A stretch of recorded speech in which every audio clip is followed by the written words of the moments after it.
மீண்டும் உங்களை நாம் சந்திப்பதிலே மிக்க மகிழ்ச்சி அடைகின்றோம்.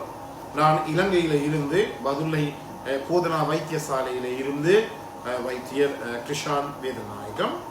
நாங்கள் பார்த்து கொண்டிருக்கின்ற விடயம் ஆண்களுக்கு ஏற்படுகின்ற பாலியல் வாழ்க்கையிலே செக்ஷுவல் லைஃப்ல ஏற்படுகின்ற பிரச்சனைகள் பற்றியது.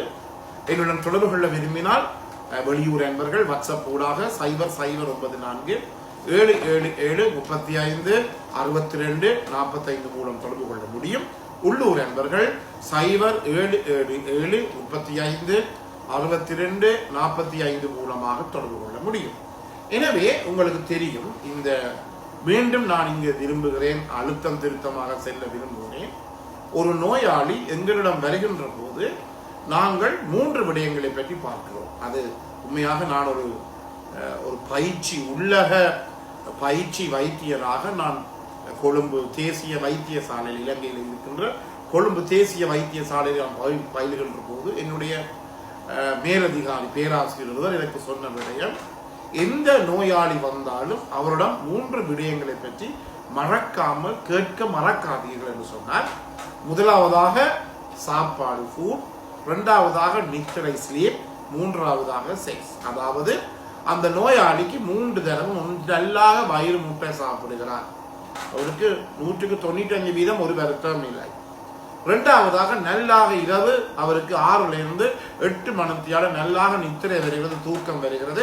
விடிய காலையிலே 3 மணிக்கு 4 மணிக்கு அவருக்கு இருந்தா போல முழிப்பு வருவதில்லை. 195% அவருக்கு நோய் இல்லை.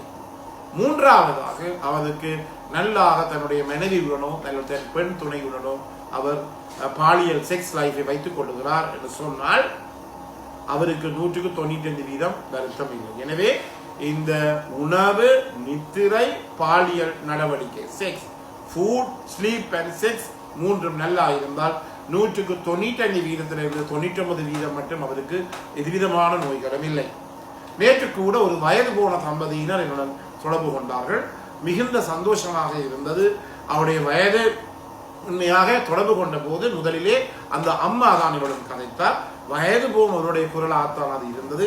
அவருடைய வயது 65. அவர் சொன்னார், என்னுடைய கணவருக்கு ஒரு பிரச்சனை இருக்கிறது ஐயா, உங்களுடன் நான் தொடர்பு கொள்ள வேண்டும் என்று சொல்லி என்னுடைய கணவரிடம் என்னுடைய தொலைபேசியை கொடுக்கிறேன் என்று சொல்லி அவருடைய கணவர் என்னுடன் கதைத்தார். உண்மையாக மிகுந்த சந்தோஷமாக இருந்தது.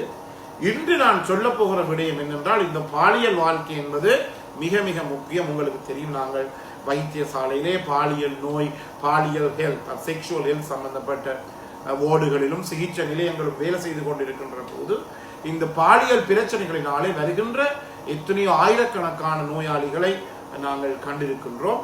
நோய் ஏற்படுத்தப்பட்டு வருகின்ற நோயாளிகளை நாங்கள் கண்டிருக்கின்றோம். உண்மையாக சரியான கவலையாக இருக்கின்றது. எனவே இவ்வளவு காலம் மட்டும் இந்த பாலியல் வாழ்க்கையை வைத்துக் கொள்ளலாம், எந்த வயசு மட்டும் என்று சொன்னால் உண்மையாக இதுக்கு வயசு வரம்பு கிடையாது.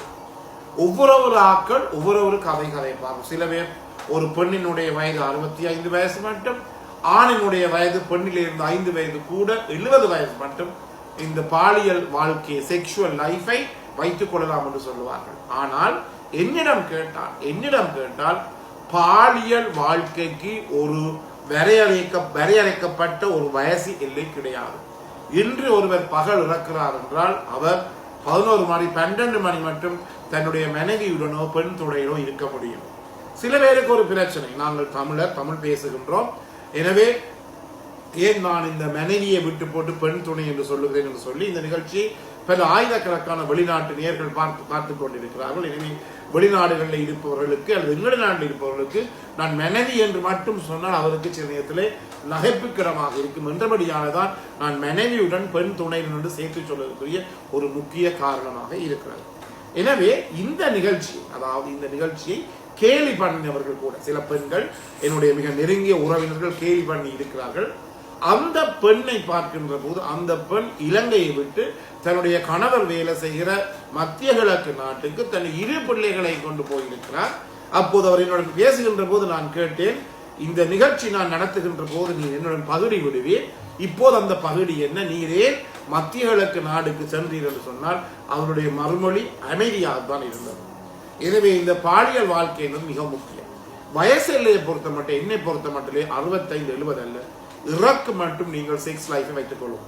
உங்களுக்கு தெரியும், உலகத்தில் இருக்கிற மிக பிரபலியமானவரை எடுத்து பாருங்கள், மிக பிரபலியமான ஜனாதிபதியை எடுத்து பாருங்கள், மிக பிரபலியமான முதல்வர்கள் எடுத்து பாருங்கள். அவர்கள் எல்லாரும் தங்களுடைய பாலியல் வாழ்க்கையில் அதாவது வெற்றிகரமாக, உங்களுக்கு தெரியும் தற்போது அமெரிக்க ஜனாதிபதி கூட எங்களுக்கு உதாரணமாக இருக்கிறார் ட்ரம்ப். அவர் இப்போது இருப்பது என்ன, தன்னுடைய 4வது மனைவியுடன். எனவே உலகத்திலே மிக வாழ்க்கையை வெற்றிகரமாக கொண்டு சென்றவர்கள் எல்லாரும் யாரு, தங்களுடைய பாலியல் வாழ்க்கையை அனுபவித்தவர்கள், பாலியல் வாழ்க்கையிலே முற்று முழுதாக ஃபுல்ஃபில் பண்ணினவர்கள், அதாவது பாலியல் வாழ்க்கையை முற்று முழுதாக வாழ்ந்தவர்கள் தான் உலகம் முழுவதும் இருக்கின்ற வெற்றியாளர்களாக இருக்கிறார்கள். எனவே இந்த பாலியல் வாழ்க்கை மிக முக்கியம். எனவே ஆண்களை பொறுத்த மட்டில் ஒரு மருத்துவ ரீதியில் எடுத்துக்கொண்டால் 80, 75, 80 வயசு மட்டும் என்று சொல்லலாம். அதே நேரத்தில் பெண்களை பொறுத்த மட்டிலே 70, 75 வயசு என்று சொல்லலாம். அதே நேரத்தில் இன்னும் ஒன்றையும் கவனிக்க வேண்டும். அவ்வாறு பெண்களுடன் நீங்கள் தொடர்பு கொள்ளுகின்ற போது அவர்களுடைய யோனி பக்கம் கொஞ்சம் வயசு காரணத்தினாலே வறண்டு இருக்கும், அல்லது கொஞ்சம் அட்ரோபீன் என்று சொல்லுவோம், கொஞ்சம் அவையினுடைய அந்த வளர்ச்சி எல்லாம் குறைந்திருக்கும். அந்த நேரத்திலே அந்த இடத்திலே பாவிப்பதற்கு பல லூப்ரிகன்ட் அல்லது ஜெல் எல்லாம் இருக்கின்றது, பல களி மருந்துகள் எல்லாம் இருக்கின்றது, பூசு மருந்துகள் எல்லாம் இருக்கின்றது. இவற்றை பாவித்து கூட எங்களுடைய பாலியல் வாழ்க்கையை நாங்கள் ஒன்றாக வாழ்ந்து காட்ட முடியும். யோசிச்சு கொள்ளுங்கள், செக்ஸ் வைத்துக் கொள்ளுகின்ற போது எங்களுடைய வாழ்க்கை காலம் மிக மிக அதிகமாக அதிகரிக்கின்றது. திருமணம் முடிக்காதவர்கள் அல்லது அவருடன் பாலியல் தொடர்பினை வைத்திருக்காதவருக்கு என்னென்ன பிரச்சனை ஏற்படும் நான் முதலும் சொல்லி இருக்கின்றேன். இந்த ஆண்களுக்கு இருக்கின்ற முன்னேற்றம் சுரப்பி என்று சொல்லுவோம். இந்த புரோஸ்டேட் என்ன செய்யும், இந்த புரோஸ்டேட் கிளாண்ட் பெரிதாகும், ஹைப்பர்ட்ரோஃபி என்று சொல்லுவோம். அதன் பிற்பாடு இந்த புரோஸ்டேட்ல என்ன ஏற்படும், புற்றுநோய் அல்லது கேன்சர் ஏற்படக்கூடிய சந்தர்ப்பங்கள் கூட திருமணம் முடிக்காதவர்களுக்கு. அதே நேரத்தில் பெண்களை பொறுத்த மட்டிலே திருமணம் முடிக்காதவர்களுக்கு தான் கூடுதலான அளவு பிரஸ்ட் கேன்சர், அதாவது மார்பு புற்றுநோய்கள் ஏற்படுகிறது. திருமணம் முடிக்காதவர்களுக்கு தான் கூட இந்த செர்வைக்கல் கேன்சர்ஸ் ஏற்படுகிறது. அதில் ஒரு சின்ன ஒரு வித்தியாசம், அதாவது செர்வைக்கல் என்று சொல்லுகின்ற போது, செர்விக்ஸ் என்று சொல்லுகின்ற போது கர்ப்பப்பை வாய் புற்றுநோய்.